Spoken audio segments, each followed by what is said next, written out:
শিক্ষা প্রতিষ্ঠান দখল করেছে, সেখানকার শিক্ষক শিক্ষার্থীদের অন্তর দখল করতে পারে নাই। যারা বাজার দখল করেছে, চাঁদাবাজি করেছে, ওই বাজারের ক্রেতা এবং বিক্রেতাদের হৃদয় অর্জন করতে পারে নাই।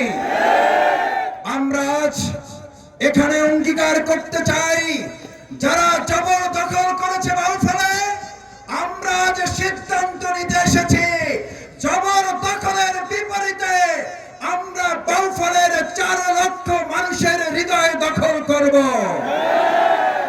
আজ এই বিশাল সমাবেশ প্রমাণ করে বাউফলে হত্যা, সন্ত্রাস, চাঁদাবাজি, লুটতরাজ, দখলবাজ করে বাউফলের এই হাজার লক্ষ মানুষের হৃদয় তো দূরের কথা, একজন মানুষের হৃদয় দখল করা যায় নাই।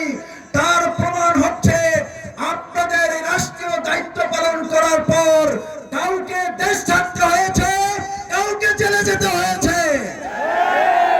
আর আমরা 15.5 বছর বিরোধী দলে থেকে সকল বাধা বিপত্তি উপেক্ষা করে আমি বাউফলবাসীর কাছে বিনয়ের সাথে জানতে চাই, আমার শ্রদ্ধাভাজন সম্মানিত বাউফলবাসী, আমাদের কি অপরাধ ছিল, আমাদের কি অন্যায় ছিল, আমাদের বিরুদ্ধে 2 শতাধিক মামলা কেন দিতে হবে, আমাদের কি অন্যায় ছিল, আমাদেরকে গ্রেফতার করে 67 দিন আমাদেরকে রিমান্ডে নিয়ে নির্যাতন করতে হবে, আমাদের কি অপরাধ ছিল, আমাদের এই বাউফলে আমাদের প্রোগ্রামে আপনারা 144 ধারা কেন জারি করবেন, আমাদের কি অপরাধ ছিল, আমরা উন্নয়নের জন্য আমাদের মা বোনদের হাতে সেলাই মেশিন তুলে দিতে চেয়েছি, সেখানে আমাদের কতিপয় প্রশাসনের ব্যক্তিদেরকে পাঠিয়ে আমাদের প্রোগ্রামগুলোকে আপনারা নস্যাৎ করার চেষ্টা করেছেন। আমাদের কি অপরাধ ছিল, এই তরুণ যুবকদের হাতে আপনারা যখন অস্ত্র এবং মাদক তুলে দিয়েছেন, আমরা তার বিপরীতে তাদের হাতে কোরআন তুলে দিয়ে আত্মকর্মসংস্থানের উদ্যোগ নিলে আপনারা সেখানে হামলা পরিচালনা করেছিলেন। আমার তরুণ যুবকেরা, আমার প্রাণপ্রিয় কলেজের টুকরা শিক্ষার্থীরা, আজ তোমাদের কাছে একটা বিশেষ আবদার করে রেখে যাই, সততা, দক্ষতা, যোগ্যতা, দেশপ্রেম নিয়ে এগিয়ে চলো। তোমাদের আত্মকর্মসংস্থান নিয়ে দেশ ভাববে, তোমাদের ভাবতে হবে না। আমরা আত্মসংস্থানের কর্মসংস্থানের নিশ্চয়তা তোমাদেরকে প্রদান করে যাচ্ছি।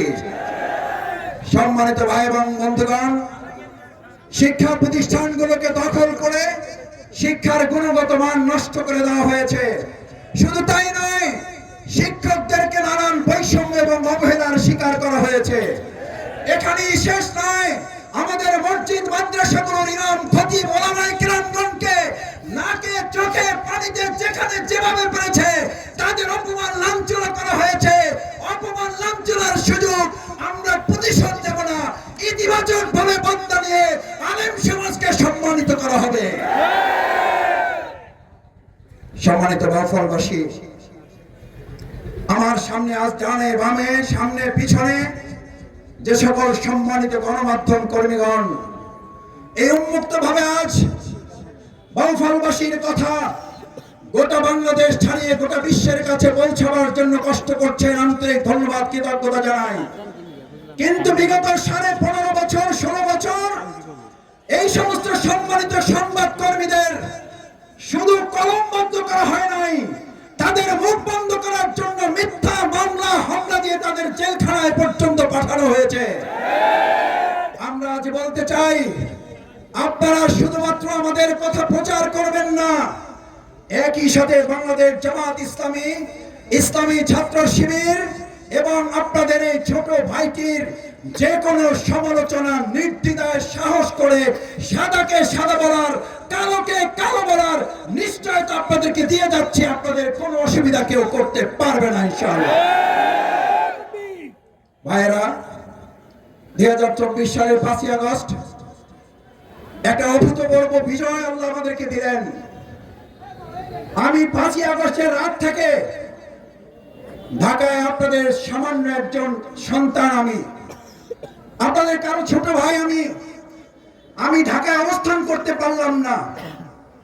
আমার সম্মানিত শিক্ষক, আমার সম্মানিত মুরব্বী, আমার পিতৃতুল্য গুরুজনরা আমাকে ফোন করে নির্দেশ দিল, মাসুদ তুমি ঢাকায় থাকলে হবে না, তোমাকে বাউফলে আসতে হবে। আমি অনুরোধ করলাম, স্যার কি হয়েছে, হুজুর কি হয়েছে, খালুজান কি হয়েছে, দাদা কি হয়েছে, চাচা কি হয়েছে, ব্যবসায়ী ভাই কি হয়েছে? ওনারা এক